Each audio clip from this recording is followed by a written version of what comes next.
Dicha cátedra empezó con sus actividades el año pasado, en diciembre de 2022, con la presencia del Premio Nobel de la Paz Adolfo Pérez Esquivel y del economista Stefano Samagni.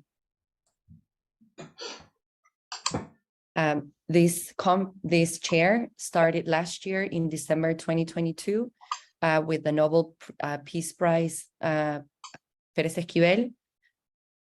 And ¿cómo se llamaba el segundo? El economista Stefano Samagni. And Stefano Samagni. Realmente, puedo decir, es un honor para nuestra Universidad Nacional de La Plata presentar a Noam Chomsky, y le cedo la palabra a Francesco Vigliarolo, el director de esta cátedra UNESCO, Sistemas Económicos y Derechos Humanos de la Universidad Nacional de La Plata. It is a true honor for this university to present this conference, and I'm going to give the floor now to our director, Francesco Vigliarolo. Thank you to everyone. Thank you, Professor Chomsky. It's really a great honor that you stay here with us. I try to speak in English, and will be 5 minutes, not more, and after I give the floor to Professor Chomsky.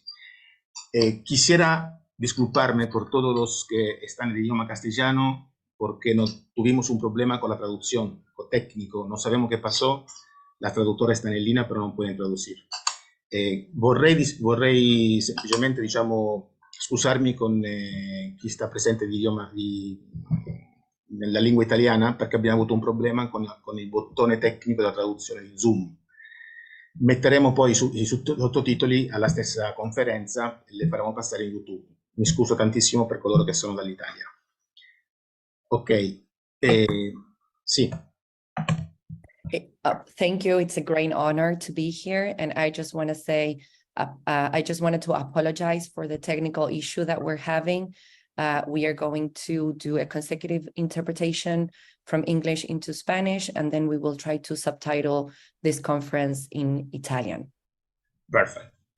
First of all, I would like to thank warmly Professor Chomsky once again for being here with us and giving this important conference within the framework of the activities of the UNESCO Chair in Economic System and Human Rights at the University of La Plata. As UNESCO Chair, we work together with a network of universities from around the world to promote critical thinking regarding the dominant economic system based fundamentally on the logic of economic positivism. ¿Quieres que me pare? Sí. En primer lugar, quisiera agradecer una vez más al profesor Chomsky por estar con nosotros e impartir esta importante conferencia en el marco de las actividades de la Cátedra UNESCO en Sistemas Económicos y Derechos Humanos de la Universidad Nacional de La Plata. Como Cátedra UNESCO, trabajamos junto a una red de universidades de todo el mundo para promover un pensamiento crítico respecto a los sistemas económicos dominantes, basados fundamentalmente en la lógica del positivismo económico, orientados a la búsqueda de la acumulación de capital hoy legitimado en los mercados financieros. Situation that create, as Perna states, an abyss between society and finance. Today, 98% of financial values have no connection to production. The world economy has been financialized, a process that began between the 70s and 80s with the emergence of the globalization and continued unabated in the following decades. Esta situación se creó, como dice Perna, un abismo entre la sociedad y las finanzas. Hoy el 98% de los valores financieros no tienen conexión con la producción. La economía mundial se ha financiarizado, un proceso que se inició entre los años 70 y 80 con el surgimiento de la globalización y continuó sin cesar en las décadas siguientes. In the 1990s, financial activities represented 76 times more resource than world trade in goods and services. For every dollar spent on trade, 75 was invested in financial assets. It's estimated that in 20 days is produced in the financial market the world gross domestic product for a year. This exponential growth also go hand in hand with a profound weakening of the productive labor force, which is important remembering on Labor Day in many countries. En 1990, las actividades financieras representaban 76 veces más los valores que el comercio mundial de bienes y servicios. Por cada dólar gastado en comercio, se invierten $75 en activos financieros. Actualmente se estima que en 20 días se produce en los mercados financieros el Producto Interno Bruto Mundial de un año. Este crecimiento exponencial también va de la mano con un profundo debilitamiento de la fuerza laboral productiva, que es importante recordar en el Día del Trabajo en muchos países. In fact, quoting verbatim 2019 data before the pandemic from the World Bank published in the report The Changing Nature of Work, we have, as the boundaries of companies have expanded, corporate-led labor participation has decreased by 75% in advanced countries and 59% in emerging economy between 1975 and 2012. Este crecimiento exponencial también va de la mano con un profundo debilitamiento de la fuerza laboral productiva, que es importante recordar en el Día del Trabajo en muchos países. De hecho, citando textualmente algunos datos del 2019, antes de la pandemia, el Banco Mundial publicó un informe, La naturaleza cambiante del trabajo, que decía, a medida que se han ampliado los límites de las empresas, la participación laboral corporativa ha disminuido en un 75% en los países avanzados y un 59% en economías emergentes entre 1975 y 2012. We are undoubtedly facing a domination of finance, but also an increase in inequalities, due to the fact that the dominant economic system do not allow all members of society to fully exercise their human rights at the same way. It is in this context that our chair promotes its activities, both academics, both practical, such as it promotes concrete economy model and projects, for example, ethic finance, cooperative model, democratic enterprises, social economy practice, etc., etc. Among the concepts that we try to work on is that economy must respond to a demand for right of people and not for consumption, to an ontological reason and not to utilitarian one. Estamos sin dudas ante una dominación de las finanzas, pero también ante un aumento de las desigualdades, debido a que los sistemas económicos dominantes no permiten que todos los miembros de la sociedad puedan ejercer plenamente sus derechos humanos de la misma manera. Es en ese contexto que nuestra cátedra impulsa sus actividades, tanto académicas como prácticas. Por ejemplo, promueve modelos y proyectos económicos concretos, por ejemplo, finanzas éticas, modelos corporativos, empresas democráticas, prácticas de economía social, etcétera, etcétera. Entre los conceptos que tratamos de trabajar está que la economía debe responder a una demanda de derechos de las personas y no de consumo, a una razón ontológica y no utilitaria. For all this reason, it's truly a great honor for us to be able to nourish ourselves with the thoughts of someone who is undoubtedly one of the most important contemporary intellectuals and influence, who has permanently combined his social and political militance with a brilliant academic career. We remember your struggles to create a critical conscience toward the capitalist system, considered one of the most effective instruments of exploitation of a minority against the majority.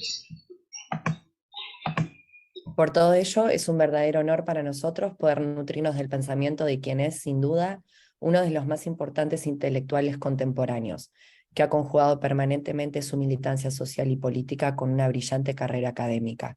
Recordamos sus luchas por crear una conciencia crítica hacia el sistema capitalista, considerado uno de los instrumentos más efectivos de explotación de una minoría contra una mayoría.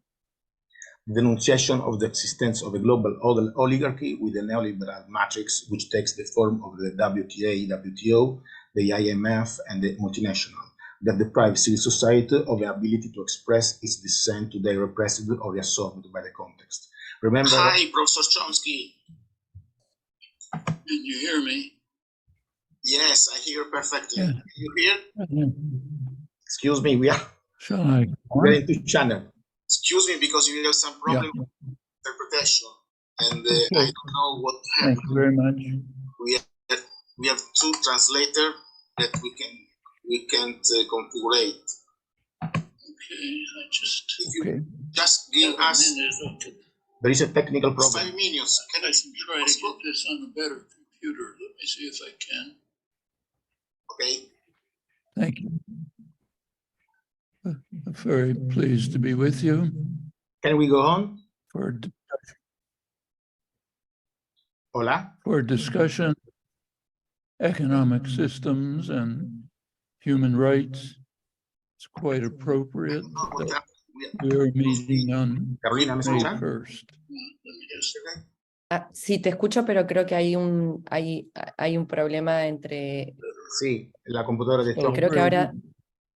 Sí, creo que hay un problema. I hear you perfectly. Celebrated in most of the world as International Workers' Day. Yes, that's okay. I don't know because we... Professor, I think there is an issue with your computer, or somebody is reproducing something. Find the button. I don't know what happened. I don't know what happened there. Francesco? Okay, well, if it's okay for you, let's. Just 2 minutes. Francesco, Es que es la grabación que se hizo Sí. de lo que vos decías con el profesor Francesco. I apologize for the person. El- What happened? I don't know what's happening. Sí, Están reproduciendo la grabación de lo que vos empezaste a exactamente, decir. sí. But no pero sé. parecería que sos vos, Francesco, porque creo que no hay nadie más con el micrófono abierto. Es la de Chomsky, ¿no? Well, if you're going to translate, No, creo que es la tuya, porque Chomsky tiene el micrófono cerrado. No a sé qué little pasó. more slowly.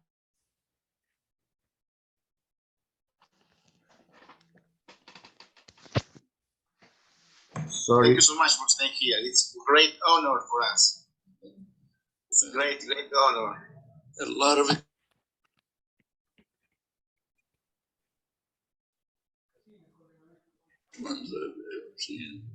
Sorry, I don't know what happened. Okay. Yes. We have a problem with the Zoom because Ahora. Ahora parecería que está bien. Sí, era YouTube. Okay, go on. Excuse me, I don't know what happened. Are you ready for me? Okay. Excuse me, what? I should start. Carol. Debería comenzar. Sí, for all this reason, it's truly a great honor for us to be able to nourish ourselves with the thought of someone who is undoubtedly one of the most important contemporary intellectual and influencer, who has permanently combined his social and political militancy with a brilliant academic career. We remember your struggles to create a critical conscience toward the capitalism system, considered one of the most effective instruments of exploitation of a minority against a majority. Por todo ello es un verdadero honor para nosotros nutrirnos del pensamiento de quien es uno de los más importantes intelectuales contemporáneos, que ha conjugado permanentemente su militancia social y política con una brillante carrera académica. Recordamos sus luchas por crear una conciencia crítica hacia el sistema capitalista, considerado uno de los instrumentos más efectivos de explotación de una minoría contra una mayoría. The denunciation of the existence of a global oligarchy with the neoliberal matrix, which takes the form of the WTA, WTO, the IMF, and the multinational, that deprives the civil society of the ability to express its dissent, today repressed or absorbed by the context. Remember also the denunciation of the use of war by government, as well as your strong criticism of technocracy carried out by philosophers like Heidegger too, who seeks to exclude men from system, which is undoubtedly one of the main challenges of our time. La denuncia de la existencia de una oligarquía global de matriz neoliberal que toma la forma de la OMS, el FMI y las multinacionales, que priva a la sociedad civil de la capacidad de expresar su disidencia, hoy reprimida o reabsorbida por el contexto. Recuérdese también la denuncia del uso de la guerra por parte de los gobiernos, así como su fuerte crítica a la tecnocracia realizada por filósofos como Heidegger, que busca excluir al hombre de los sistemas, lo que sin duda es uno de los principales desafíos de nuestro tiempo. In the academic field, it's impossible to mention all your work. Undoubtedly, your theory of generative grammar is one of the most enlightened contributions that you have given to our humanity. In this sense, before leaving you the floor, I would like to do the following questions. Is it possible to draw a parallel between your theory of generative grammar and the creation of an economy that we can also define as generative, in the sense that the first responds to overcoming structural linguistics, based mainly on the principle of competence. The second responds to overcoming economic positivism that is also based on technical skills imbued with mathematical and empirical reasoning that put aside subjective considerations such as what kind of society do we want? And if so, could this new generative economy receive permanent stimuli from society as a construction of knowledge place, and therefore not only feed of technicalities, but as ideas formation in ontological terms that guide a new resource management? Can the universal principle of this new generative economy be considered a human right to use universalized economic system? En el campo académico, sin duda, su teoría de la gramática generativa es uno de los aportes más brillantes que se le ha dado a la humanidad. En este sentido, antes de darle la palabra, quisiera hacerle las siguientes preguntas. ¿Es posible establecer un paralelismo entre su teoría de la gramática generativa y la creación de una economía que también podemos definir como generativa? En ese sentido, que la primera responde a la superación de la lingüística estructural que se fundamenta en el principio de competencia, y la segunda responde a la superación del positivismo económico, que también se basa en habilidades técnicas fagocitadas de razonamientos matemáticos y empíricos que dejan de lado consideraciones subjetivas, como qué tipo de sociedad queremos, y de ser así, ¿podría esta nueva economía generativa recibir estímulos permanentes de la sociedad como construcción de conocimiento y, por tanto, no solo alimentarse de tecnicismos, sino de formación de ideas en términos ontológicos que orienten una nueva gestión de los recursos? ¿Pueden los principios universales de esta nueva economía generativa ser considerados derechos humanos para universalizar los sistemas económicos? Thank you once again. I immediately give you the floor for the conference, Economic System and Human Rights, Limits and Challenge of Our Time. Thank you, Professor Chomsky. Nuevamente le agradecemos. Ahora le damos la palabra.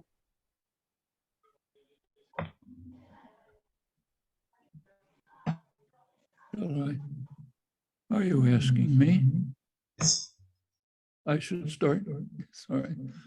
I should say that I'm getting the captions only in Spanish, so I can understand the Spanish, but partially hear the English. Complicated. It's, I think I understand the question.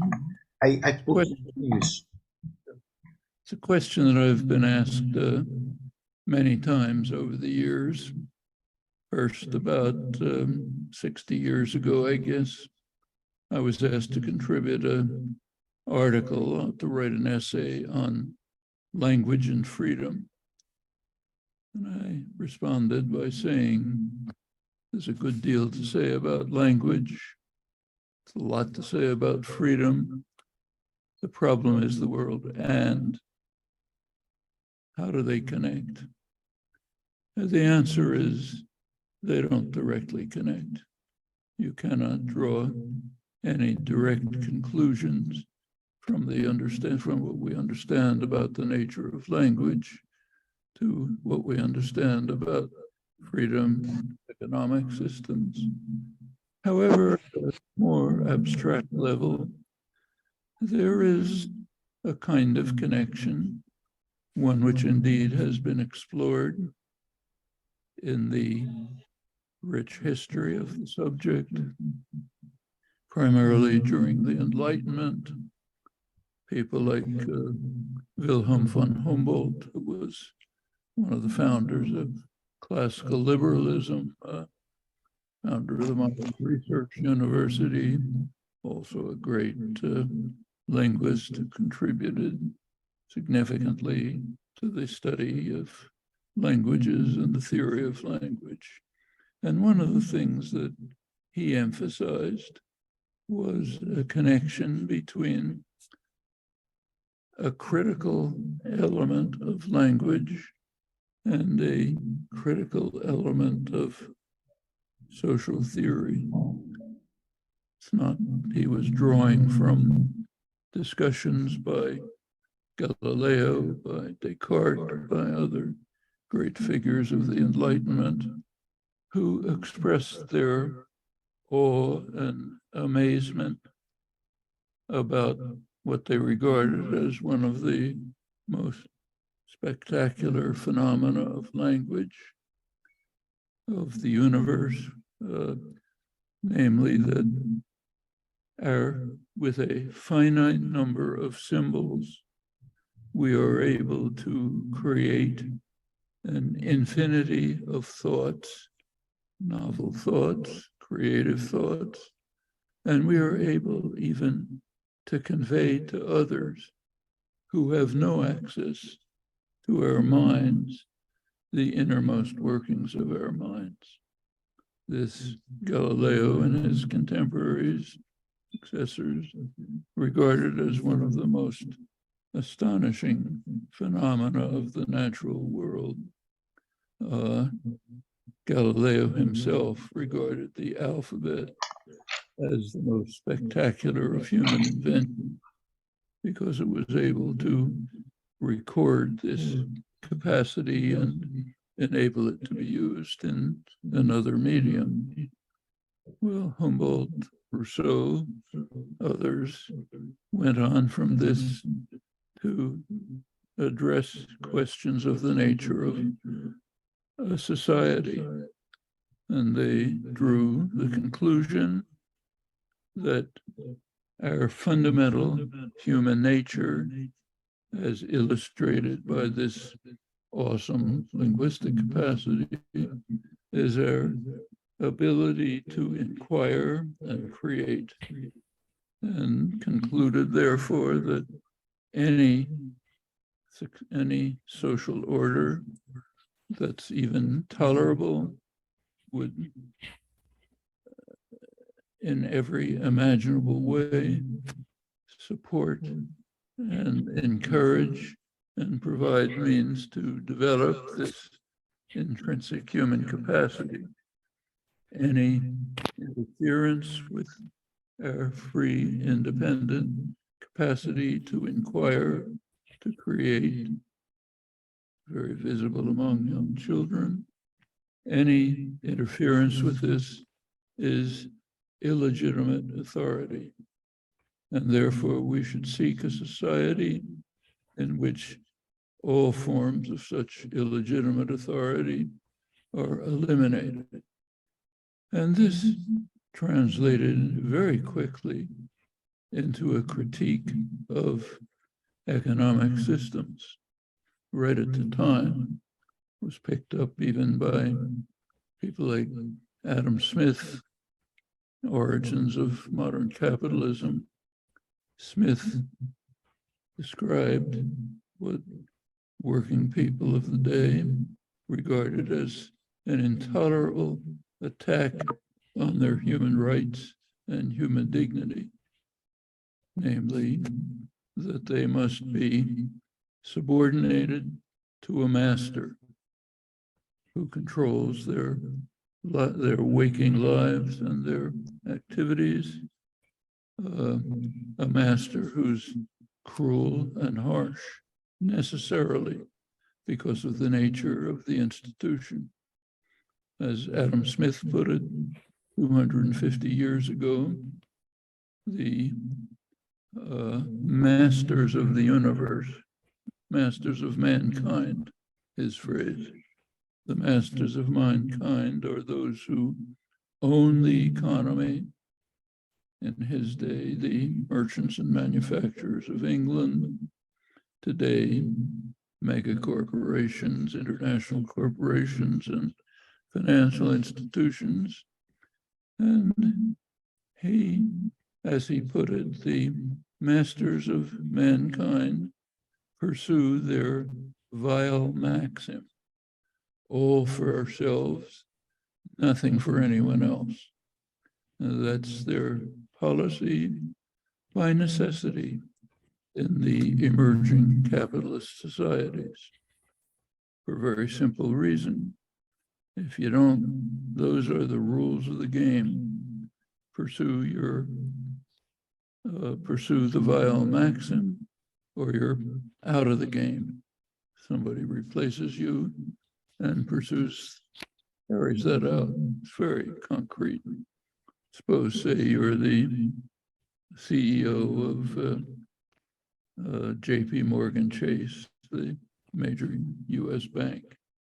You know perfectly well that by investing in fossil fuels, you're destroying the lives of your grandchildren. Do you have a choice? No.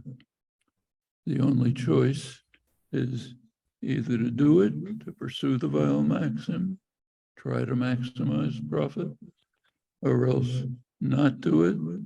You'll be thrown out. Somebody else will come in who will do the same thing. It's an institutional fact, not an individual one. So in capitalist societies, you're committed to pursuing the vile maxim. All for ourselves, nothing for anyone else. And as Adam Smith pointed out, that has a corollary. One of the ways to pursue the vile maxim is to take control of state power and use it for your benefit. You can do that in many ways if you are the masters of the economy. So therefore, continuing with Adam Smith, the masters of mankind who own the economy become the principal architects of state policy. I'm quoting incidentally. They become the principal architects of policy, state policy, and they use that power to ensure that their own interests are, as he put it, most peculiarly attended to, meaning our interests must be served by the state power that we dominate, continuing no matter how grievous the effect on others, including the people of England, our own people, but even more so, the victims of what he called the savage injustice of the Europeans abroad. As an Englishman, he was referring specifically to the British in India, who at that point were robbing the superior technology of the richest country in the world, moving to deindustrialize it by harsh protectionist measures and brute force, devastating it, turning it into what we now call a third world society, richest country in the world. Well, that's Adam Smith. State capitalist systems have varied over time. They're not always the same. So take the United States, the richest, most powerful country in world history, the hegemonic power since 1945, when the United States took over the mantle of world domination from England. There have been two periods of economic structure in the United States during this period. Professor, Yeah. Sorry to interrupt. I'm going to translate this chunk, okay? I'm sorry. Okay. I'm sorry. Se me ha preguntado mucho esto a lo largo de los años. En primer lugar, hace 60 años escribí un ensayo sobre lengua y libertad y se ha dicho mucho con respecto a la lengua y muchísimo más sobre la libertad. La cuestión es la palabra esta, y, lengua y libertad, porque realmente no se relacionan directamente. No podemos sacar conclusiones de la naturaleza del lenguaje, ni tampoco de lo que entendemos sobre la libertad y los sistemas económicos. De una forma más abstracta, hay una conexión que ha sido explorada durante la Iluminación. Las investigaciones de la lingüística y las contribuciones de los universitarios que han hecho sobre la lengua y la teoría del lenguaje han establecido una conexión crucial entre un elemento crucial del lenguaje y un elemento crítico sobre la teoría social.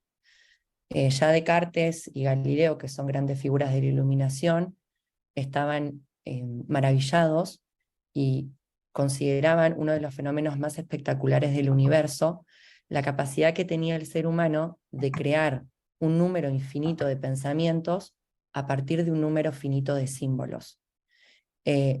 También estaban maravillados por cómo podíamos nosotros transmitir nuestros pensamientos y este funcionamiento interno de nuestra mente a gente que claramente no podía acceder a nuestra mente.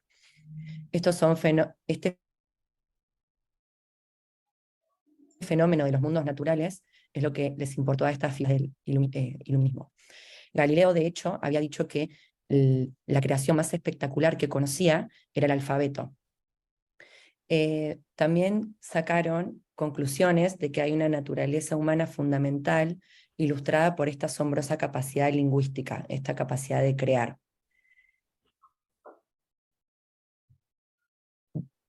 It's okay. No, un segundo, por favor.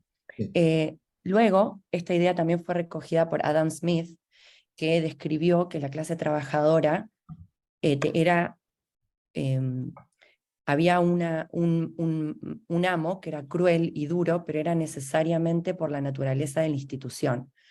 Este amo, como dijo Smith hace 150 años, los amos del universo o los amos de la humanidad eran los comerciantes y fabricantes de Inglaterra.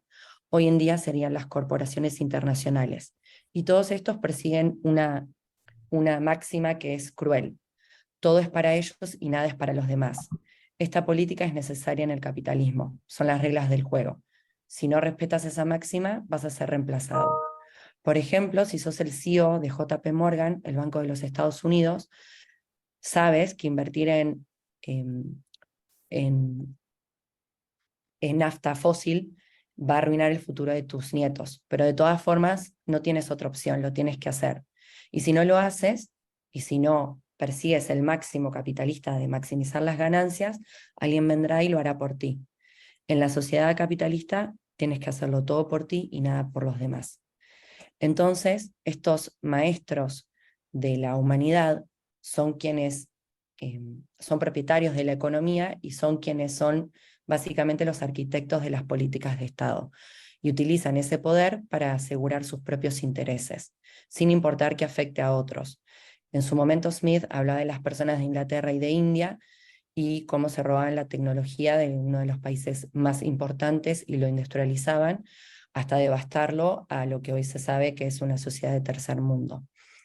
Y por otra parte, los Estados Unidos, que sabemos que es la potencia hegemónica más importante desde 1945, cuando le quitó el dominio a Inglaterra.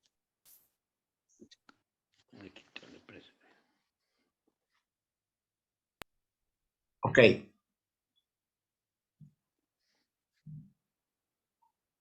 I should continue? Yes, please. Okay. Well, I was starting to discuss the modern period, concentrating on the United States, the richest, most powerful country in world history, took over the mantle of global domination from Britain after the Second World War, maintained it since. As I said, there are different forms of state capitalism. Adam Smith's vile maxim is sometimes constrained by activist popular pressures and movements.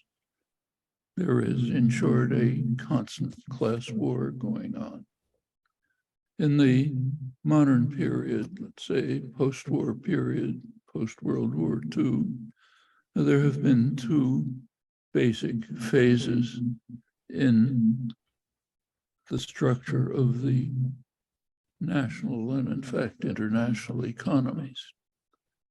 Keeping to the United States for a moment, the United States has passed through two phases. From the Second World War into the late 1970s, the United States was in a period of what economists call regimented capitalism.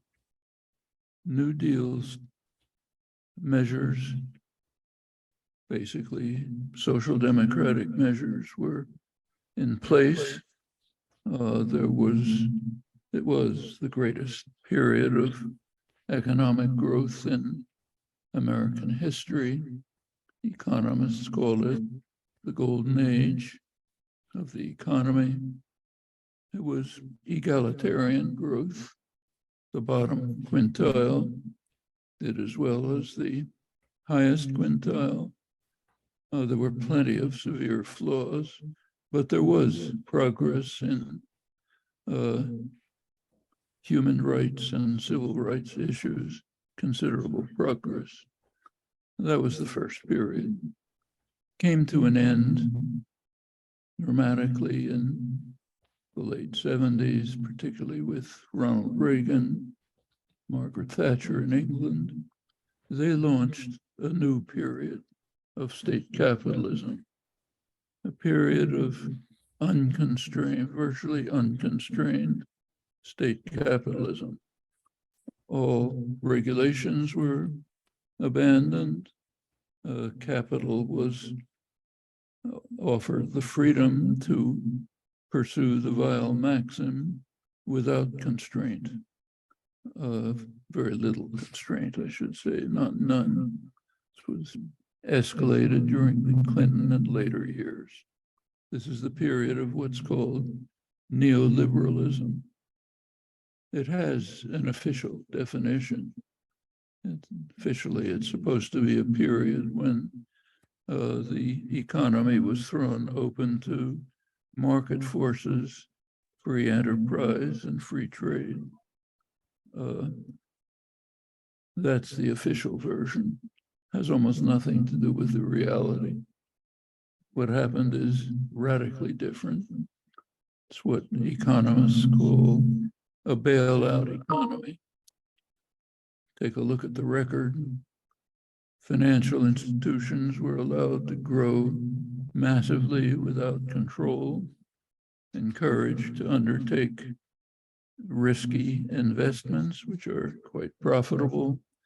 And when the inevitable crash takes place, they are supposed to turn to the public, cap in hand, and ask the public to bail them out.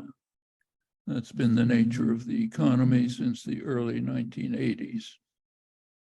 Within a few years of Reagan's taking office, he had to carry out the largest bank bailout in American history, First Continental, ended his terms in office with the savings and loan crisis, another huge bailout by the taxpayer.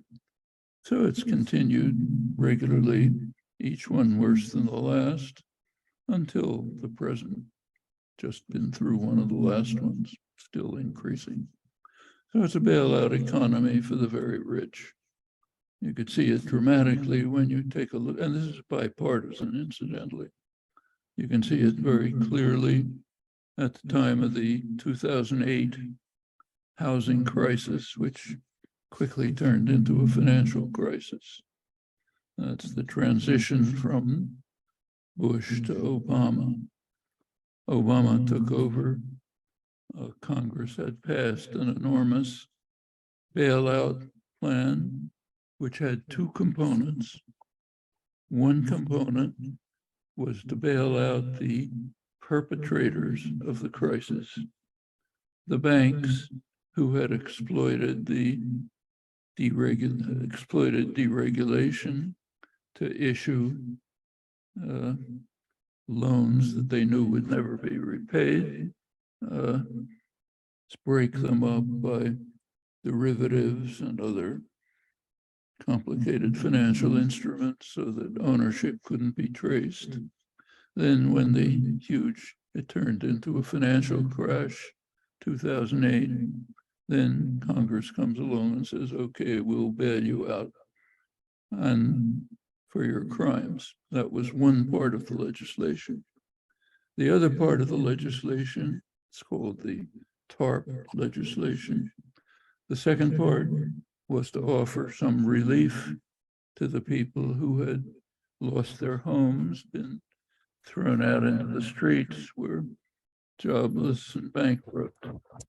Well, we live in a capitalist society, so you can predict which of the two parts of the legislation Obama enacted. Of course, the first one, not the second one.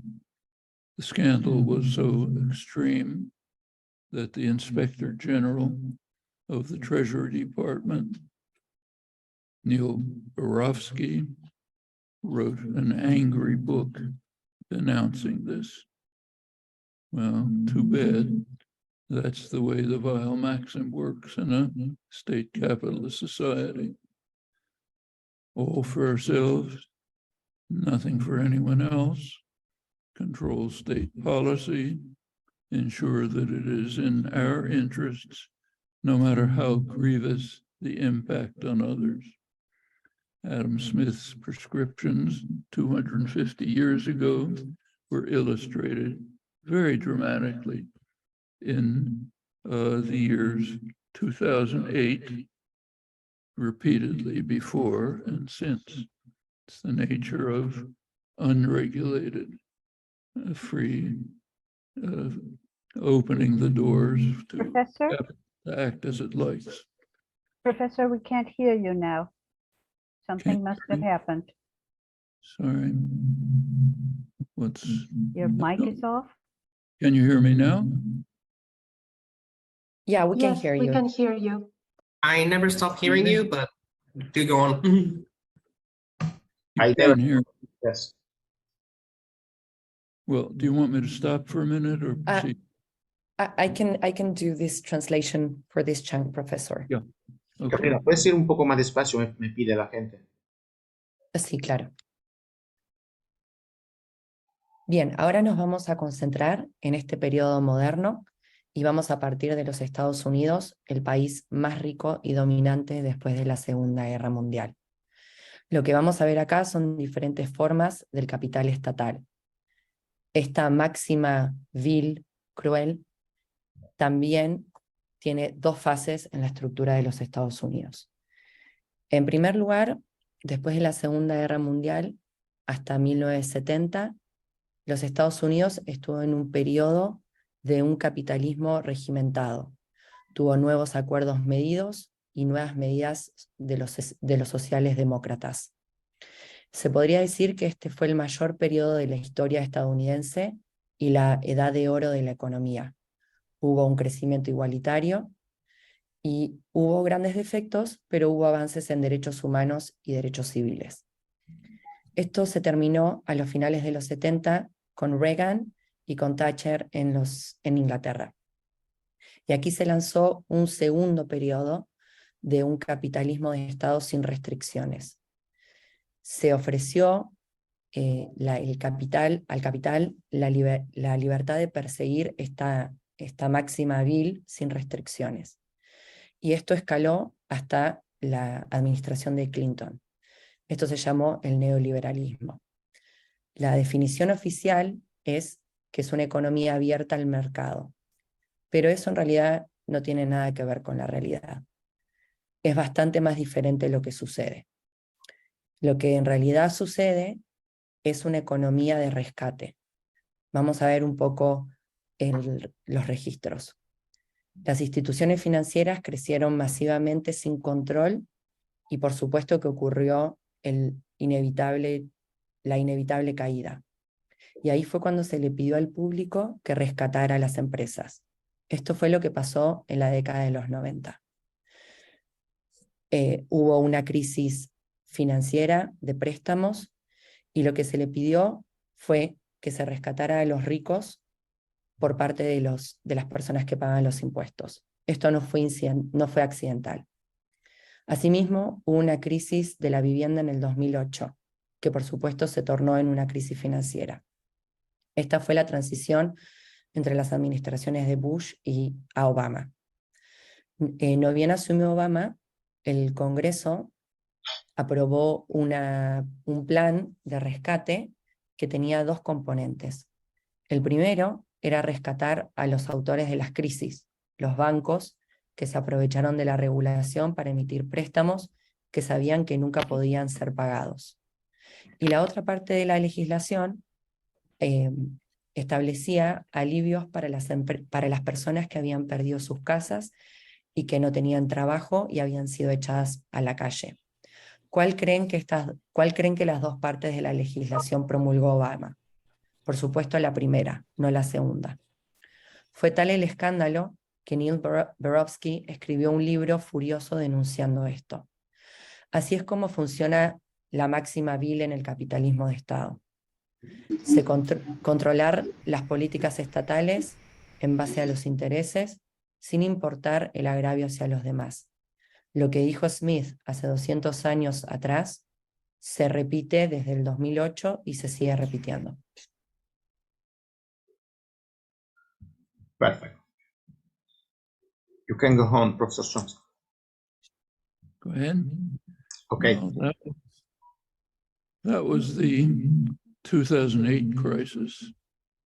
The principle of neoliberalism is that you have to reward the masters of the economy, no matter how criminal their behavior, and no matter how grievous the effect on the population. That's one incident, but it's one after the other. That's the regular pattern through the neoliberal years. We even have some good measures of the effect. So there was a major study by the Rand Corporation, quasi-governmental, highly respected research corporation. They tried to estimate the transfer of wealth from the lower 90% of the population, the working class, the middle class, transfer of wealth from them to the top 1% during the years since Reagan. Approximately $50 trillion. $50 trillion robbed from the working class and the middle class, poured into the pockets of the top 1%, the masters of mankind. That's pretty efficient class war, quite efficient. It's left a population that's of people who are living from paycheck to paycheck, facing bankruptcy. Real wages haven't changed. Real wages in 40 years. It's left people angry, resentful, distrustful of institutions, easy prey for demagogues of the Trump variety, who can stand up holding a banner with one hand saying, "I love you," while with the other hand, he stabs you in the back, as you can see by every legislative program. This extended to what Adam Smith called the savage injustice of the Europeans, now the Americans abroad. Take Latin America, was subjected to harsh structural adjustment programs, radical rise in interest rates, which wiped out, almost caused defaults, 20 years of lost development, 20 lost years, barely beginning to recover.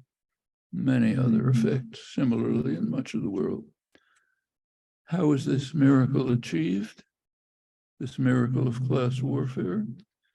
Partly by simply opening the doors to capital to rampage freely, but also by destroying the means of defense. The first policies of the Reagan and Thatcher administration were to attack the labor unions, severe attack on labor.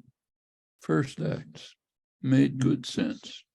That's the main defense of the population against predatory capitalism. So if you're going to launch an assault against the population, eliminate the means of defense. That they also opened the doors to the corporate sector to develop methods of breaking unions, methods that were in fact illegal under US law, but when you have a criminal state, it makes no difference. It's continued under Clinton, and later, effect was to virtually eliminate the major means of defense against the onslaught of the masters of mankind.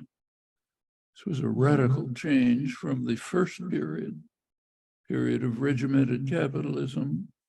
New Deal social democracy had been pioneered by militant labor activity along with a sympathetic administration. So here are two dramatically different phases of state capitalism. One in which the population has some form of defense against the masters of mankind, a second in which that form of defense is eliminated. This carries over to what are called free trade agreements. That's a joke. They are not free trade agreements. They are investor rights agreements, which offer all kinds of benefits to unregulated capital. One of them is a very high level of protectionism, far beyond whatever existed in the past. If it had existed in earlier years, the United States would still be producing agricultural goods, wouldn't have a manufacturing economy. But this is what economists call throwing away. First, you use state power to develop a viable economy, then throw away the means, including what's now called stealing technology from more advanced countries. US stole British higher technology, just as Britain had stolen higher India technology. Same for much of the other developed world. Once you've achieved it, throw away the means, prevent others from using it by extremely high levels of protectionism. By now, if you look at the US economy, it's what economists call mostly a rent economy. Production owned by local capitalists is elsewhere. The corporation like Apple, for example, has huge profit. The biggest corporation in the world has profits are patents, designs, rent, financial manipulations, and not creating better profits. And that generalizes over much of the economy. So it's a system that works very well for the masters. In fact, I'll mention one more crucial general fact and then stop for a moment. There's a great deal of talk, has been a great deal of talk over the years of what's called American decline. The United States is declining relative to China and other powers. These analyses are based on looking at gross domestic product, GDP. That's something, but it's not a very good measure of economic power, particularly in an era of neoliberal globalization. A much more revealing measure is how much of world wealth is owned by corporations. Or maybe here where the like here, isn't this sound Yeah, level? there's a speaker for the computer. Can I see it? Sorry, you're not hearing me again? Yes. Excuse me, can you off the microphone? The microphone, please. ¿Pueden apagarle el micrófono, por favor? Carolina, ¿querés? Can you hear me now? Yes, yes, yes. Perfectly. Okay, I'll go back a little bit. I'm not sure how much you missed. I was talking about the concept of American decline relative to China and some other powers. Very common theme in modern discussion. It's quite misleading. The discussion is based on gross domestic product. If you look at gross domestic product, it's true that the United States has declined. Back, say, in 1945, the U.S. had maybe 40% of world gross domestic product. Now it's probably 20%. So that's a decline. But that's quite misleading, particularly in an era of neoliberal globalization.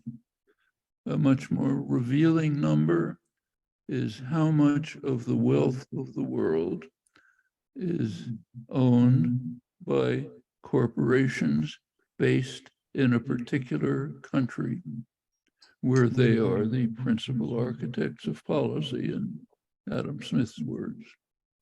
Take a look at this number, you get quite a different picture. U.S. economic power turns out to be spectacular. About 50% of the wealth of the world is in the hands of corporations, multinationals based in the United States. And they are first, sometimes second, in just about every category. No other country is even close, just as no other country is even close to the level of military power in the United States. So by those measures, U.S. power remains extraordinary. Not enough for the masters. Of course, they always want more, but extraordinary. However, I should mention again, it's very fragile power. It's not based heavily on production of what is needed.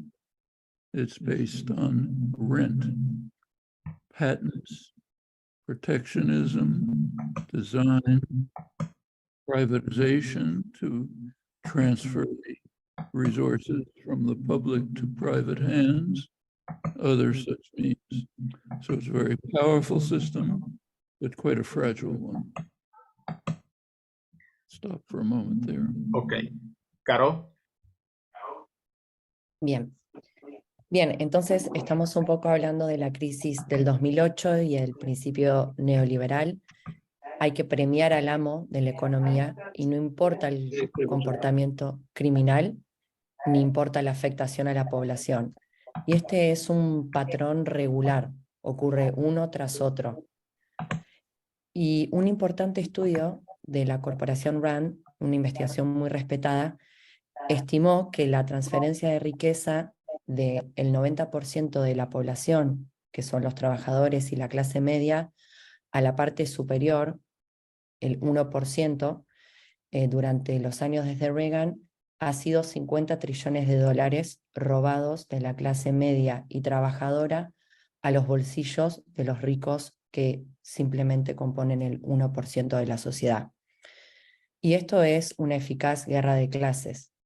La gente vive de cheque en cheque, de salario en salario, y los salarios reales no han cambiado desde hace 40 años. Y eso hace que la gente esté enfadada, resentida, y que también sea presa fácil para demagogos, como por ejemplo Trump sosteniendo una pancarta diciendo "te amo", y con la otra dándote un puñal por la espalda, si es que vemos las legislaciones que se aprobaron en su administración. Entonces, esta injusticia salvaje de la que hablaba Smith, de los europeos, ahora se trasladó a los Estados Unidos. Y también lo trajeron a Latinoamérica, con programas duros de ajuste estructural que acabaron con defaults y con más de 20 años de pérdida en desarrollo. ¿Y cómo se consigue este milagro? Este milagro de la guerra de clases. Abriendo la puerta al capital para que haga estragos libremente y para que destruya todos los medios de defensa. La primera política de Reagan y de Thatcher fue atacar a los sindicatos. Y eso tiene sentido, porque la principal defensa de la población para el capitalismo depredador son los sindicatos.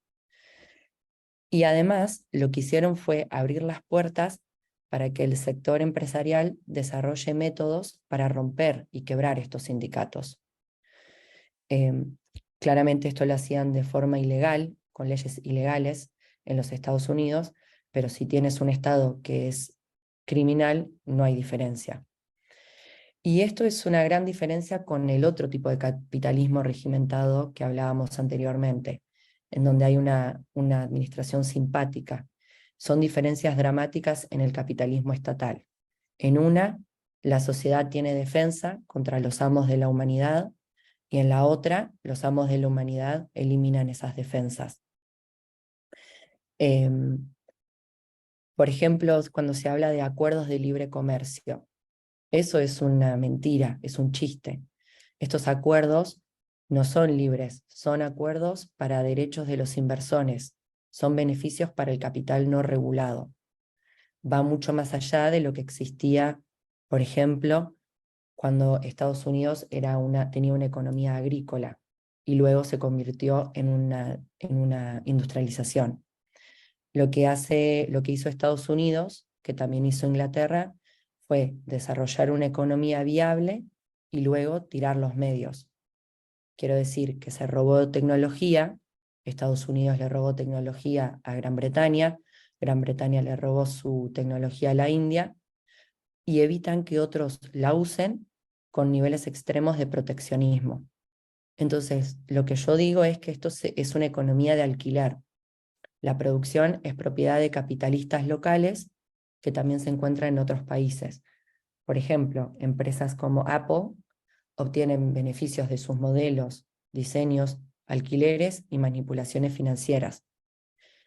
Quiere decir que estos sistemas funcionan muy bien para los amos. Otro hecho crucial, se habla mucho de la decadencia americana ante China y otras potencias.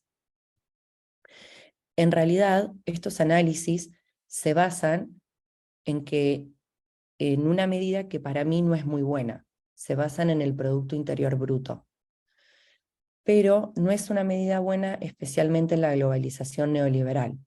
La verdadera medida que tendría que tenerse en cuenta es cuánta de la riqueza del mundo es propiedad de corporaciones con sede en un país concreto, que estos también son los principales arquitectos de las políticas estatales. Si se toma esa medida, el número es diferente. El poder de los Estados Unidos se basa en que tiene el 50% de la riqueza del mundo en manos de empresas con sede en los Estados Unidos. Y son siempre el primero o a veces el segundo en todas las categorías. Y ningún otro país ni siquiera se le puede acercar. Tampoco ningún otro país se le puede acercar en cuanto a su poder militar. El poder de los Estados Unidos sigue siendo extraordinario, pero es cierto que para los amos nunca nada es suficiente, siempre quieren más. Lo que también digo es que este es un poder muy frágil. No se basa mucho en la producción de lo necesario, se basa en la renta, en el proteccionismo, en la privatización, en la transferencia de recursos de lo público a lo privado. Pero es importante decir que es poderoso, pero que también es frágil.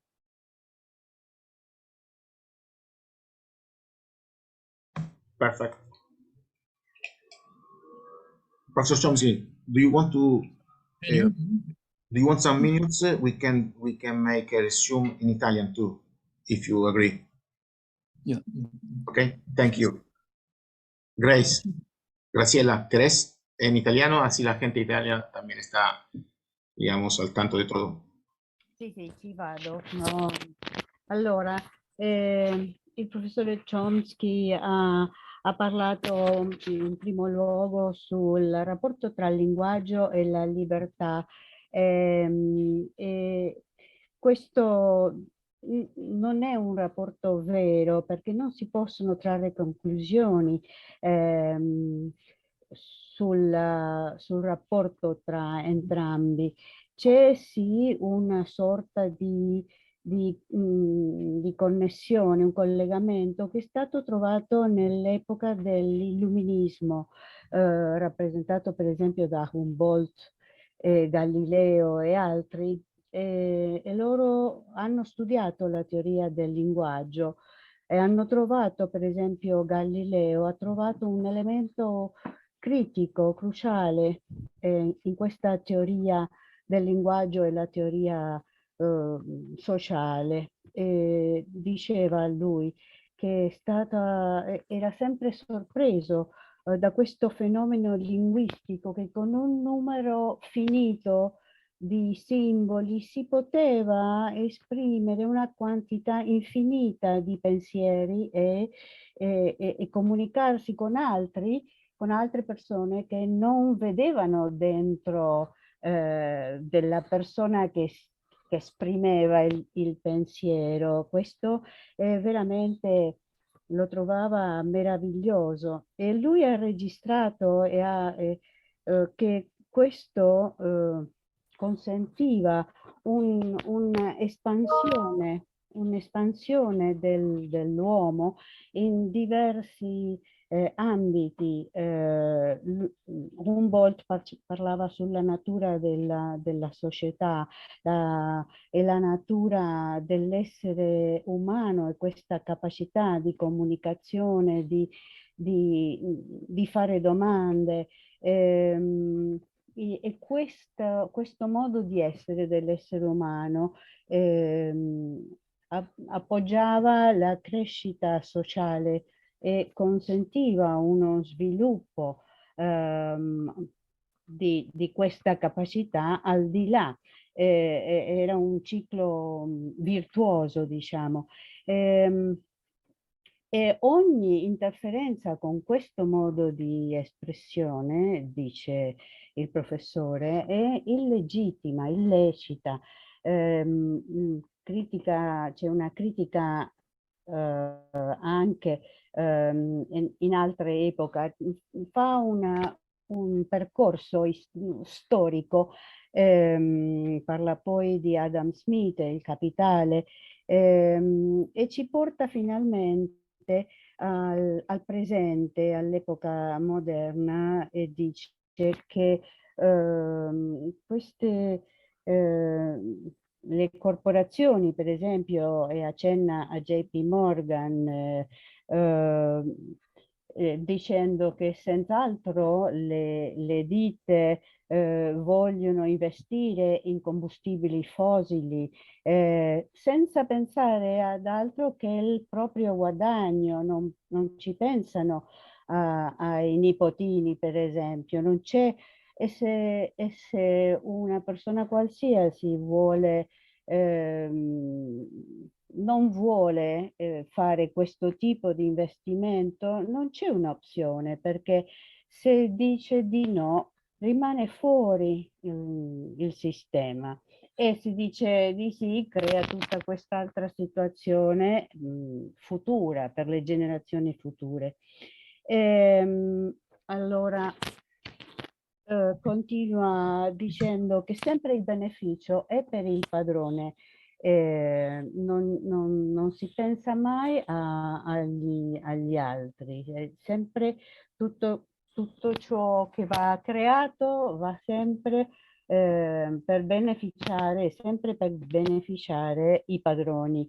E questa situazione, in questo percorso storico che ci fa, stava in un primo momento a carico del Regno Unito, e quello che ha fatto, tutti sappiamo, le spogli, la situazione dell'India.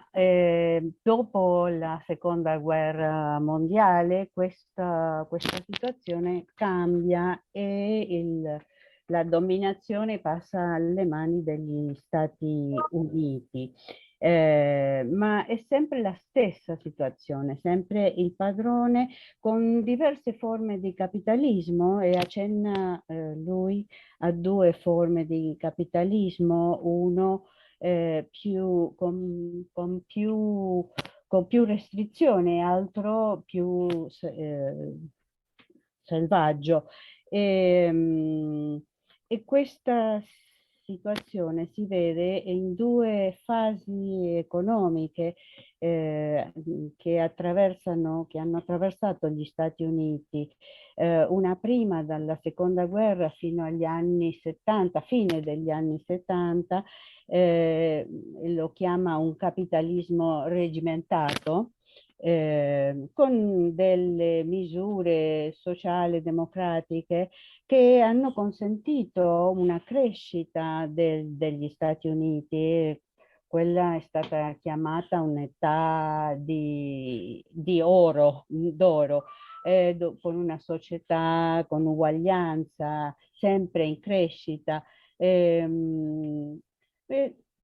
dove la distribuzione era sempre giusta, il primo quintile e l'ultimo quintile guadagnavano lo stesso, ma poi è arrivata una seconda fase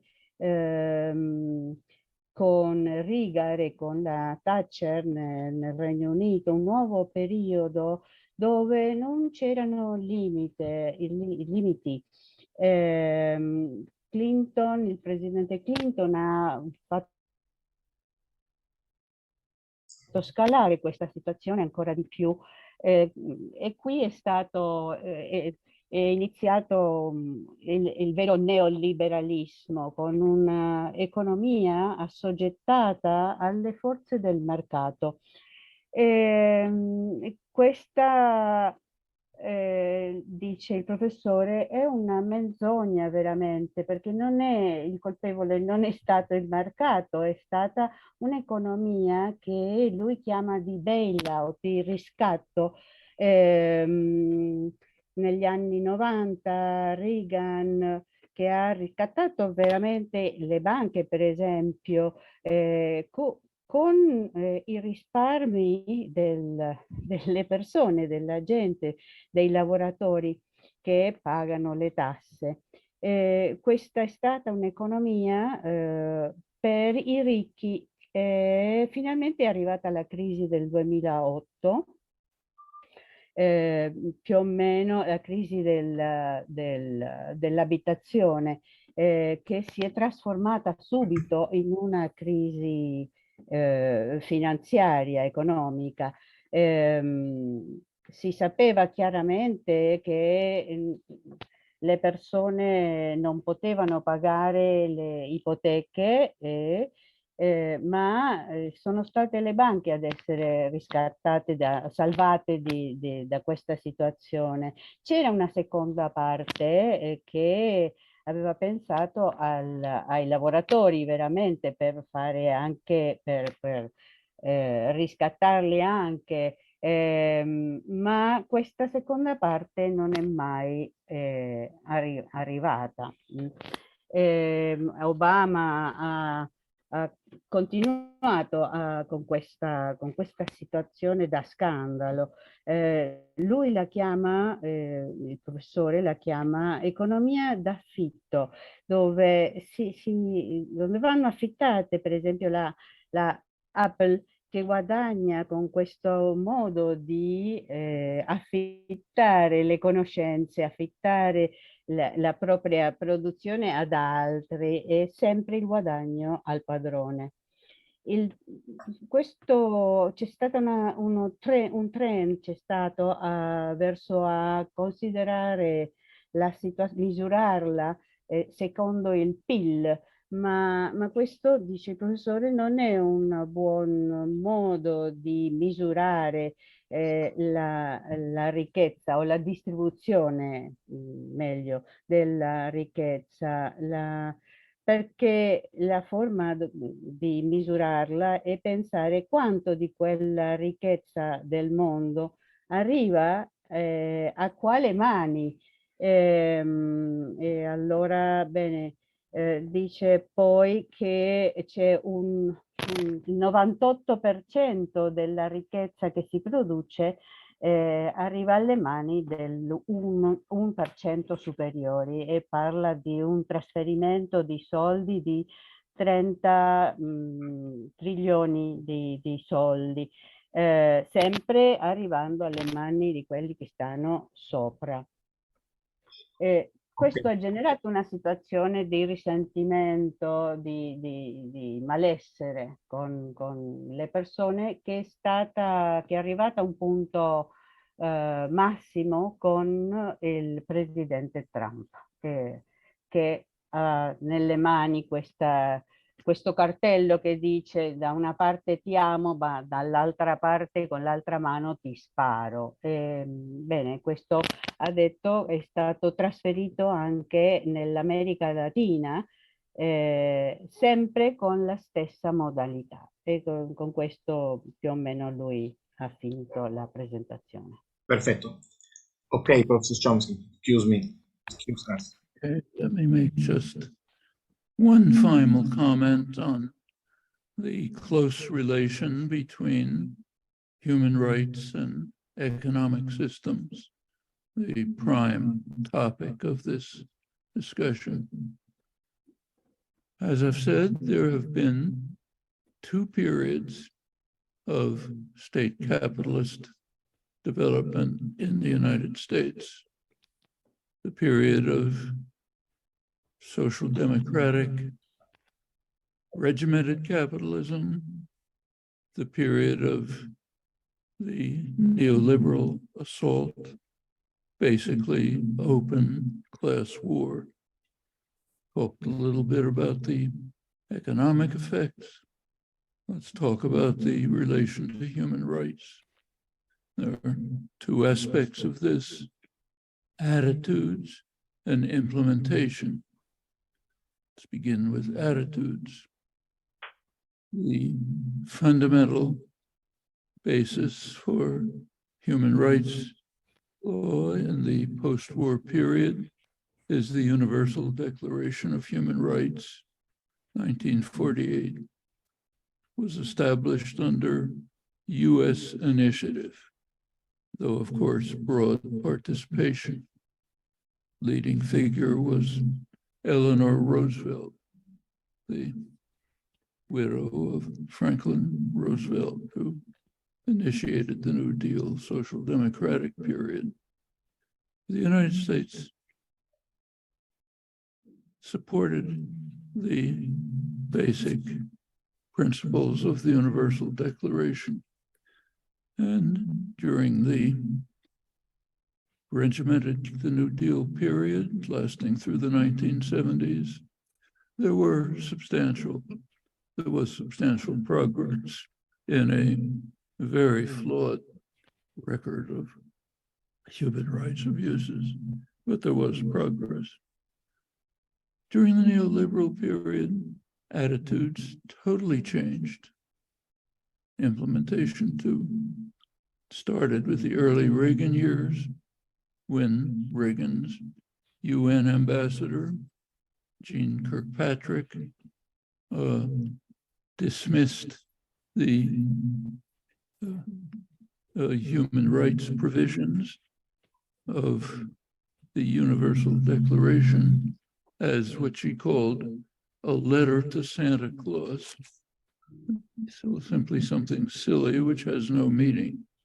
She was talking about mainly Article 25 of the Universal Declaration, which spells out a range of basic human rights. A letter to Santa Claus. Forget it, it's just a joke. She was followed by first President Bush's major official in charge of human rights. Her name was Paula Dobryansky. She condemned Article 25 as a myth. She said it's simply a myth that social and economic rights are human rights. They are not. Bush's ambassador to the Human Rights Commission of the United Nations, Morris Abrams, condemned the talk of human rights as even in more harsh terms. He says it's a provocation. He was alone in vetoing the UN right to development, which closely paraphrased Article 25. The myth, provocation, letter to Santa Claus, forget all this human rights nonsense. That's Reagan, Bush 1, Clinton, Obama, all the rest of them. That's the second phase. What about implementation? About the same. I've already mentioned the strict economic effect on the working class and the middle class. But the same shows up in just about every measure you look at. Take the most important case, mortality. It's normal for mortality to decline over time. Not everywhere. In the late neoliberal years in the United States, something quite dramatic has happened. For the first time, mortality is actually increasing. It's not COVID, it's before COVID. COVID record is bad enough. But starting before COVID and since, mortality started increasing among the white working classes, people 25 to 50 roughly. That never happens except for war and extreme famine. But under the lash of neoliberal class war, even mortality is increasing among the working classes, white working classes, whose lives have basically been destroyed by neoliberal globalization designed to maximize profit, especially for the growing financial institution, create an economy based on rent patterns, financial manipulations with bailout from the public when necessary. You see it also in individual facts. One of the provisions, if you take a look at Article 25, core article of the Universal Declaration, has two components. First component is about a range of human rights, food, housing, decent employment, and so on. Second component is about women's rights, mothers' rights. Second part says mothers, the rights of mothers and unborn children must be protected. Let's take a look around the world, your own countries. There is paid maternal leave, virtually universal. One exception. The United States doesn't have it. There is no right of maternal leave. In Brazil, second largest country in the continent, 2 months of paid maternal leave, 2 optional additional months. Many countries already have paternal leave. The United States, none. It's joined by a couple of Pacific islands.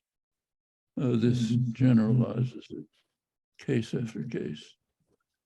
Makes perfect sense from the point of view of neoliberal economics, where you free capital to pursue Adam Smith's vile maxim without constraints, kind of society that emerges. In fact, everyone suffers. Everyone. There are a number of important studies. Williamson and Piquet, spirit level is a famous one. There's a recent book by Stephen Bezrushka, health analyst. What they show is that simple inequality, even inequality, harms everyone. If you rank countries in terms of inequality and social indicators, like mortality, child mortality, infant mortality, obesity, crime, a whole range of social indicators, correlates pretty closely with inequality. Higher the inequality, worse the social indicators from which everyone suffers. The United States is just off the chart. Although that's the champion of neoliberal economics. So if you look at both attitudes and implementation, you see pretty close correlations between the nature of the economic system and basic human rights. Up there. Thank you, Professor Chomsky. Carolina? Sí. Un último comentario sobre la estrecha relación entre los derechos humanos y los sistemas económicos, que es el tema principal de este debate. Hay, como ya hemos dicho, dos periodos de desarrollo del capitalismo en los Estados Unidos. Un periodo de capitalismo regimentado, socialdemócrata, y un periodo neoliberal, que este último periodo abrió una guerra de clases. Pero hablamos sobre la relación económica, pero vamos ahora a hablar sobre la relación que tiene esto con los derechos humanos. Hay dos aspectos a tener en cuenta, las actitudes y la aplicación. En lo que respecta a las actitudes, la base fundamental de los derechos humanos en el periodo de posguerra ha sido la Declaración de los Derechos Humanos de 1948, que se creó por iniciativa de los Estados Unidos. Una de las figuras destacadas fue Eleanor Roosevelt, la viuda de Franklin Roosevelt, quien inició el periodo socialdemócrata. Estados Unidos apoyó los principios básicos de esta declaración, y durante el periodo regimentado, hasta la década de 1970, se produjeron avances sustanciales en materia de derechos humanos. Por el contrario, en el periodo neoliberal, estas actitudes y su aplicación cambiaron. Cuando estaba Reagan en el poder, el embajador de los Estados Unidos, John Patrick Kenney, desestimó a los derechos humanos y dijo que el artículo 25 de la declaración era una carta a Santa Claus. Esto quiere decir que para él era una broma. En el periodo de Bush, Paul Densky también dijo que este artículo 25 era un mito, que los derechos sociales y económicos no son derechos humanos. También se dijo que esto era una provocación, es decir, que en las administraciones de Reagan, Clinton, Bush y Obama se trató de desestimar el artículo 25 de la Declaración Universal de los Derechos Humanos. Y esto afecta a los derechos económicos y sociales. Pero también hay otras cosas a tener en cuenta. El declive durante el tiempo de la era neoliberal ha sido bastante dramático, y por primera vez, esto no solamente se ve en la afectación de los derechos económicos y sociales, sino en los derechos humanos. Por primera vez en los Estados Unidos, la tasa de mortalidad está aumentando. Y esto es antes del COVID. Y esto nunca ha sucedido excepto en periodos de guerra. Y esto le sucede a la clase obrera blanca. Esto quiere decir que ha sido un producto del neoliberalismo, porque ha intentado maximizar sus beneficios a cambio de destruir la vida de los trabajadores, creando una economía basada en la renta y la manipulación financiera, y el rescate público cuando era necesario. El artículo 25 tiene dos componentes. Primero establece una serie de derechos humanos, como la vivienda, el empleo decente, y el segundo componente son los derechos de las mujeres y los derechos de las madres. Dice que hay que proteger los derechos de las madres de los niños aún no nacidos. Fíjense que universalmente la licencia por maternidad remunerada es un derecho casi en todo el mundo, excepto en los Estados Unidos. No hay derecho de licencia para la maternidad. En Brasil, otro de los países más extensos de la región, hay 2 meses de licencia por maternidad remunerada, e incluso 2 meses más que pueden ser opcionales. Algunos otros países tienen permiso incluso para los padres. Estados Unidos no tiene ninguno, ni Estados Unidos ni otras islas del Pacífico. Y esto tiene sentido para el liberalismo, porque todo el mundo sufre. Las investigaciones demuestran que la simple desigualdad perjudica a todos, incluso una mínima desigualdad para una sola persona perjudica a todos. Perjudica a todos de forma global, como en la obesidad y la mortalidad infantil. Y Estados Unidos es el campeón de eso. Entonces, hay una estrecha correlación entre la situación económica y los derechos humanos. Thank you so much. Very, very interesting. Your first part of the conference. Ahora, if you want, we can ask. We can open the session some question. If you agree, Professor Chomsky. Yes, I can't stay very long. I have another talk coming up soon, but a little. Just few minutes. If someone can ask something, please.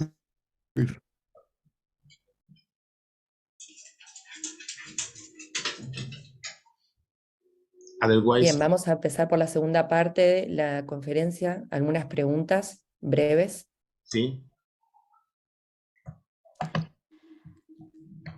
I don't know if my mic is open, but Yes. It is. yeah, it's open. Yeah, I will like to ask the professor two things really quick. What impact do you think the introduction of artificial intelligence will have in the job market for already low-paying jobs, and in consequence, the access to human rights? And there is a chance for an economy like the Argentinian one that is in crisis to develop under the current system without applying neoliberal policies. So what would the effect of artificial intelligence be on the coming economy, on many low-level jobs?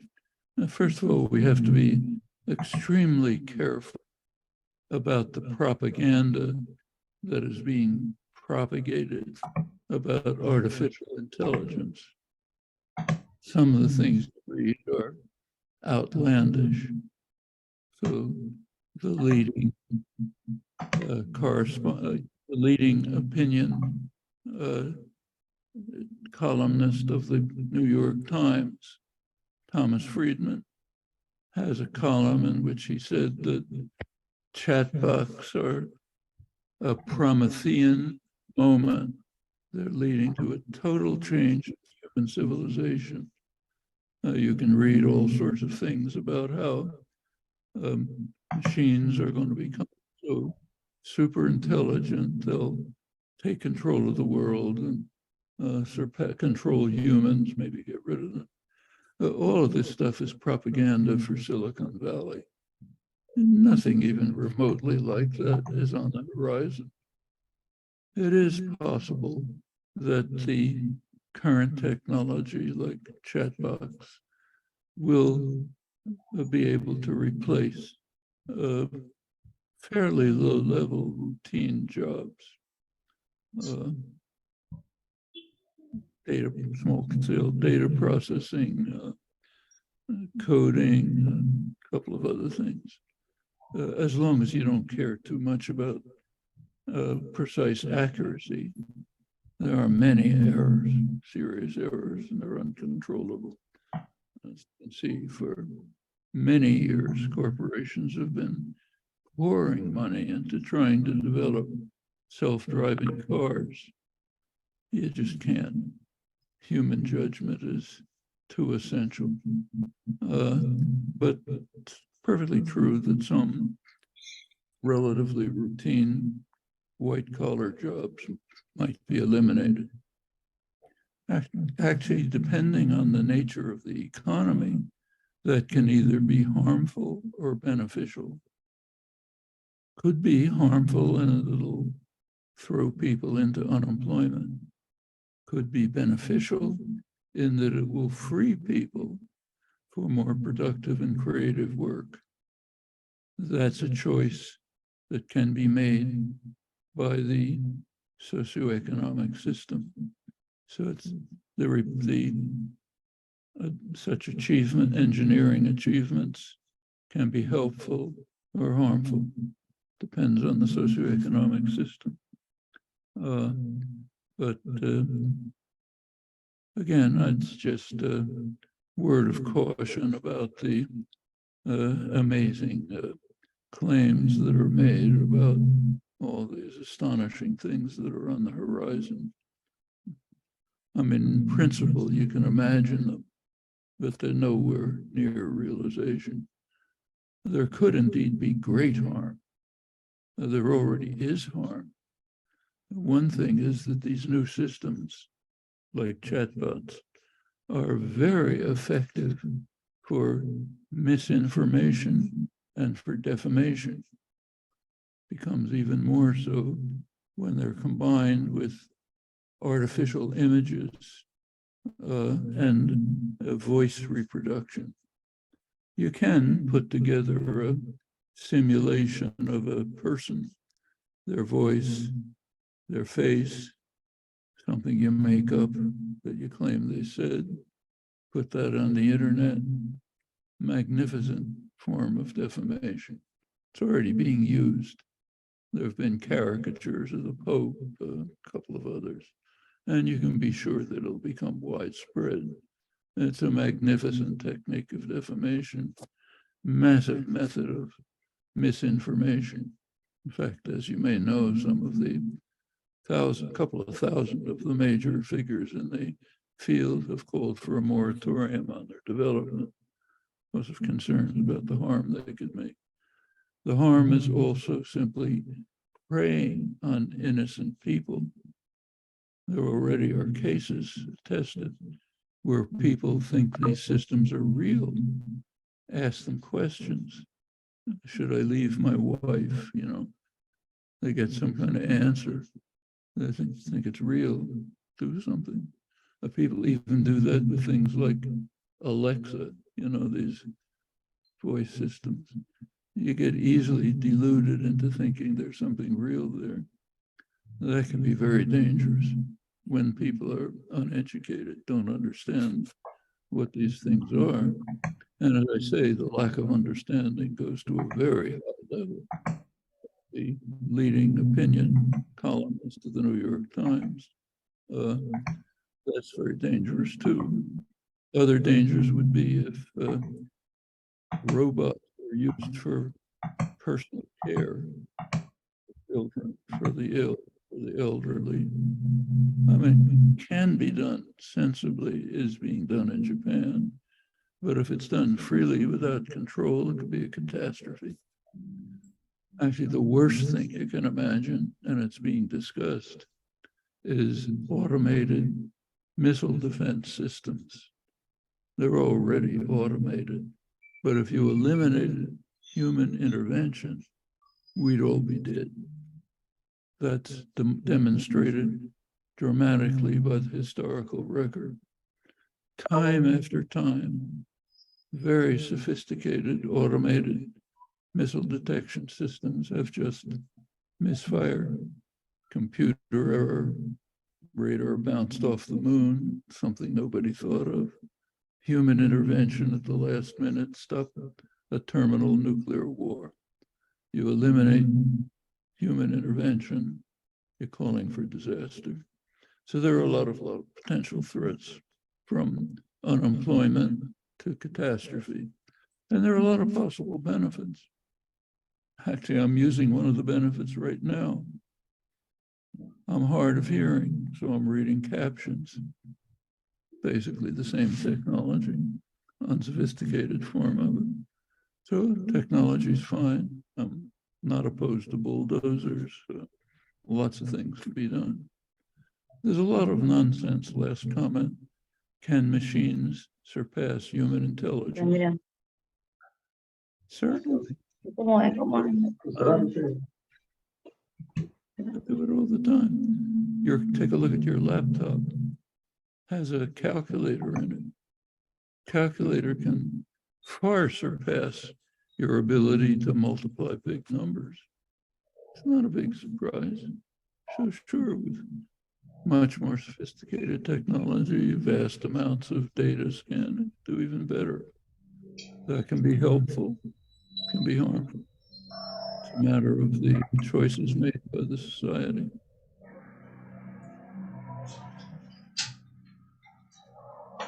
Bien, ¿qué impacto cree que tendrá la introducción de la inteligencia artificial en los empleos mal pagados y en el acceso a los derechos humanos?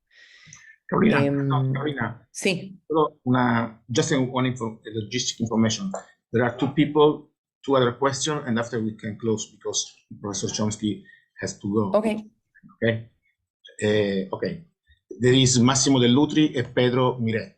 Levantaron la mano. Okay. Thank you. This is Massimo Dell'Utri, University of Sassari, Italy. Massimo, aspetta la traduzione. Yeah. Dopo la traduzione, scusa. Sorry. Go, Carolina. Ok. Entonces, ¿qué impacto cree que tendrá la introducción de la inteligencia artificial en los empleos mal pagos y en el acceso a los derechos humanos? Bien, se ha dicho mucho respecto a este tema. Lo primero que quisiera decir es que hay que tener mucho cuidado con la propaganda que se hace con respecto a la inteligencia artificial. El columnista del New York Times, Thomas Friedman, habló de que chatbox está teniendo un cambio, haciendo un cambio total en la civilización. Lo que debo decir es que esto es una propaganda que viene de Silicon Valley. La tecnología actual, como el chatbox, podría reemplazar trabajos rutinarios de bajo nivel, como por ejemplo procesamiento de datos, codificación y algunas otras cosas, si es que no te interesa tanto que sea 100% exacto, dado que hay muchos errores. Por ejemplo, las corporaciones hace tiempo que invierten muchísimo dinero para crear autos sin humanos, pero no pueden, porque parecería que el juicio humano es demasiado esencial. Es cierto que algunos empleos podrían eliminarse, y según la naturaleza de la economía, esto podría ser perjudicial o beneficioso. Podría ser perjudicial porque podría dejar gente en la calle sin empleo, y podría ser positivo porque podría darle a la gente la oportunidad de tener trabajos más creativos. Pero nuevamente, es importante ser cautelosos con las afirmaciones que se hacen. Lo que sí debemos decir es que estos nuevos sistemas son muy efectivos para la información falsa y la difamación, y mucho más cuando se combinan con reproducción artificial de imagen y de voz. Podemos ver que se puede montar, por ejemplo, la imagen con la voz, la cara de una persona, y de hecho se han visto caricaturas como por ejemplo del Papa. Y esto puede ser peligroso y puede ser que se aprovechen de personas inocentes que no entienden que esto es mentira y que creen que los sistemas son reales. Incluso hay gente que le pregunta a los sistemas preguntas como: ¿tengo que dejar a mi esposa? Incluso lo mismo pasa con el sistema de voz Alexa. Se hacen ilusiones de que es alguien real cuando en realidad no lo es. Y lo más peligroso podría ser si se utilizan robots para el cuidado personal, por ejemplo, de las personas, de los adultos mayores. Esto se está haciendo en Japón, pero si se hace de forma descontrolada, sin un control, esto puede tener resultados muy perjudiciales. Lo importante es decir que si se elimina la intervención humana, podríamos estar todos muertos. Por ejemplo, en los sistemas de defensa misil, se han creado sistemas de defensa misil, muy sofisticados, pero han fallado, han tenido errores informáticos. Y sin la intervención humana, esto podría haber hecho que causara la muerte de todos los humanos. Entonces, hablamos del desempleo a las catástrofes. Por ejemplo, ahora mismo yo estoy usando una ventaja. Tengo una discapacidad auditiva, pero puedo leer los subtítulos. También se habla de que las máquinas podrían superar la inteligencia humana. Bueno, por supuesto. Su computadora, por ejemplo, tiene una calculadora, y la calculadora puede multiplicar números grandes mucho más rápido de lo que ustedes podrían hacer. Pero bueno, hay ventajas y desventajas. Perfect. Massimo Dell'Utri, and after Pedro Miret. And after we close. Yes, this is Massimo Dell'Utri, University of Sassari, Italy. Thank you, Professor Chomsky, for your precise picture, for the precise picture you gave of the situation. My question is this: given the situation, which are the most urgent remedies you see in order to counter this situation in terms of human rights, of course? Thank you. Well, the fundamental human right is survival of the species. Can't go beyond that. We don't solve that problem, nothing else arises.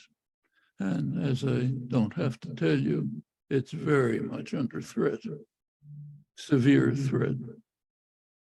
The doomsday clock of the Bulletin of Atomic Scientists is now at 90 seconds to midnight.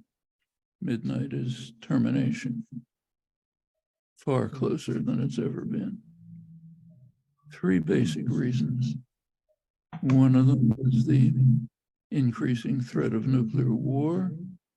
Second is the unwillingness of the masters to deal with the impending climate catastrophe. We have a few decades, then we'll be over the edge.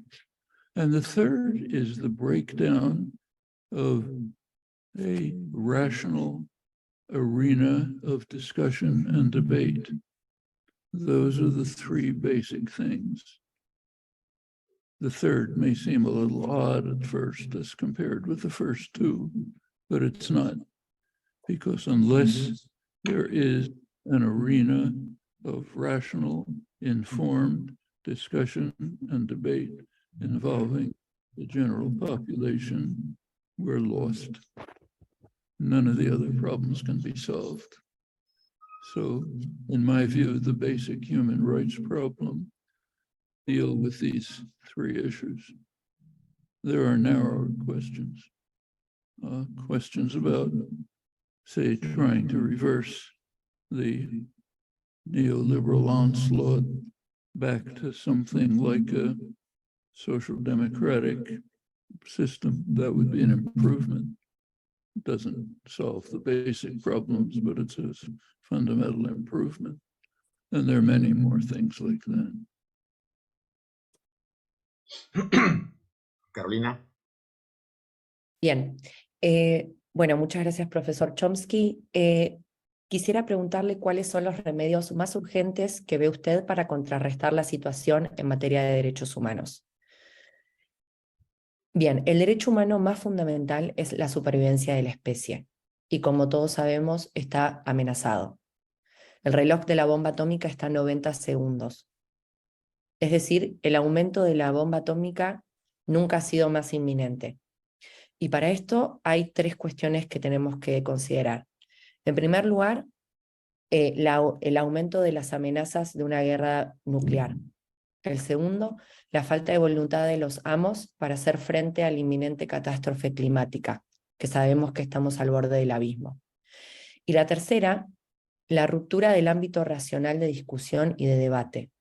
Parece extraño hablar de esto comparado con los otros dos puntos, pero si no hay un espacio para el debate racional, estamos perdidos. No se puede resolver ninguno de los otros problemas. Hay algunas otras cuestiones, como por ejemplo tratar de revertir el neoliberalismo a una socialdemocracia. Eso es una mejora, pero no resuelve el problema. Okay. Last sorry. Yes. I'm very sorry, but I'm afraid I'm going to have to leave you now. I have another talk coming up in 5 minutes. Okay. We close. The last question. Pedro, rápido, ¿puede ser? Okay. Of course. Sorry, but I'll try to be brief, if I may, of course. Yes. Thank you. Okay. I simply wanted to ask that, well, particularly since we've gone over the dangerous qualities of this current system, its flaws and such.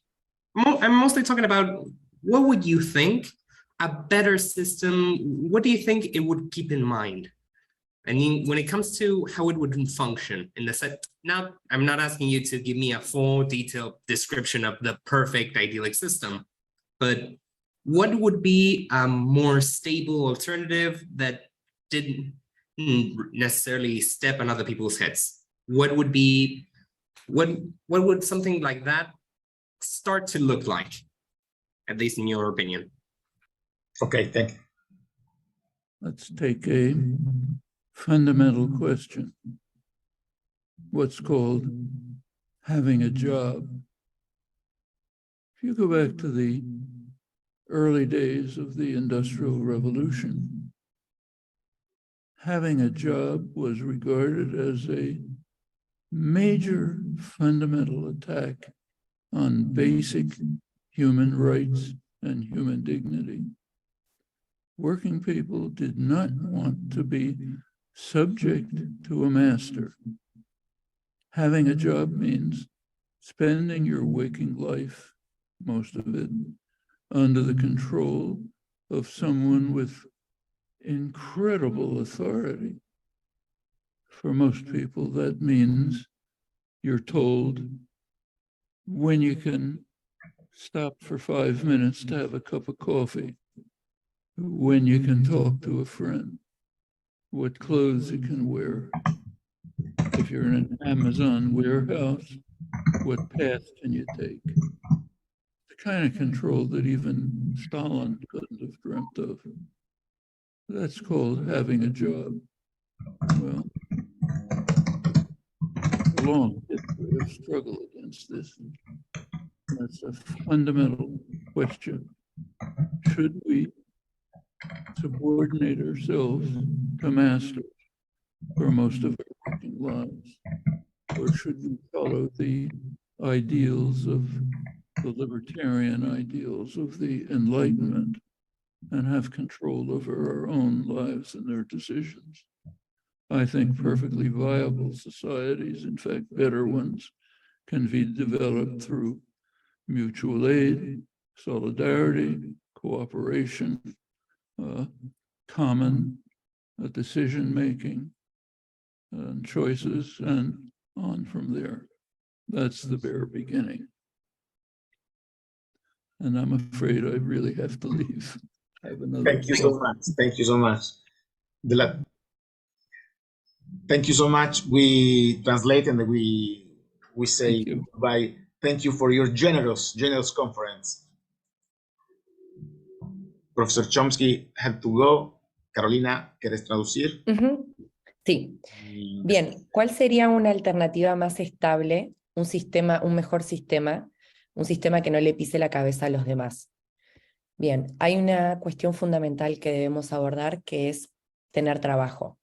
En los primeros tiempos de la Revolución Industrial se consideraba un ataque fundamental a los derechos humanos básicos y a la dignidad. Los trabajadores no querían estar sometidos a un amo, no querían tener un trabajo en donde tenían que pasar todo el tiempo bajo el control de alguien que tenía una autoridad increíble por sobre ellos, que ese amo les tenía que decir cuándo podían parar 5 minutos, cuándo podían hablar con sus amigos, qué ropa ponerse.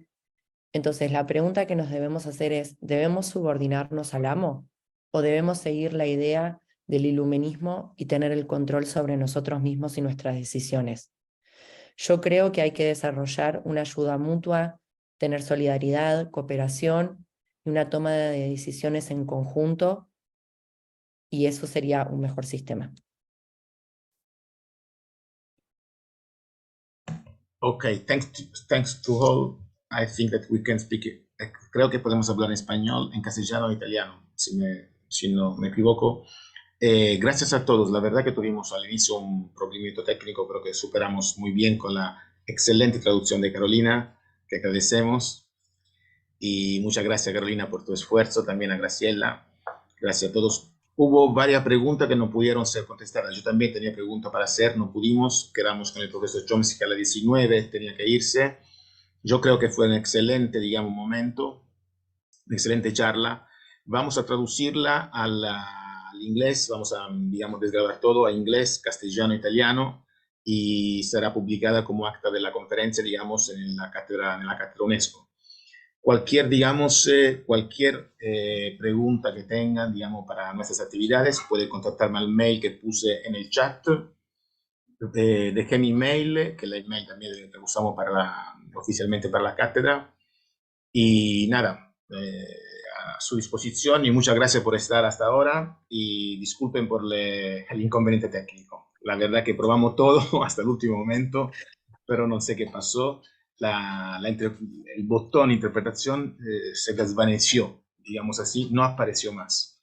Y hasta ayer funcionaba todo. Trabajamos también sábado y domingo con las intérpretes y nada, no pudimos tenerlas como queríamos en simultáneo. Gracias de nuevo y la verdad, muchas gracias. Un honor estar con ustedes también y un honor estar compartiendo con el profesor Chomsky. Muchas gracias. Buenas noches y feliz día del trabajo para todos y todas. Feliz día. Buenas noches. Muchas gracias. Muchas gracias. Chao, Arturo. Muchas gracias. Feliz Día de los Trabajadores. Muchas gracias. Trabajadores. Para todos. Festa del labor. A la derecha dice Día del Trabajo. A la derecha Ciao. dice Día del Trabajo. Tante grazie. Ciao a tutti. Feliz Día del Trabajo. Gracias, gracias. Thank you. Feliz Día del Trabajador. Todos, muchas gracias por esta hermosa conferencia. Me alegra que les haya gustado. Muchas gracias. Hasta luego. Felicidades y muchas gracias. Chao, chao. Hasta luego. Hasta luego. Chao. Chao, Arturo.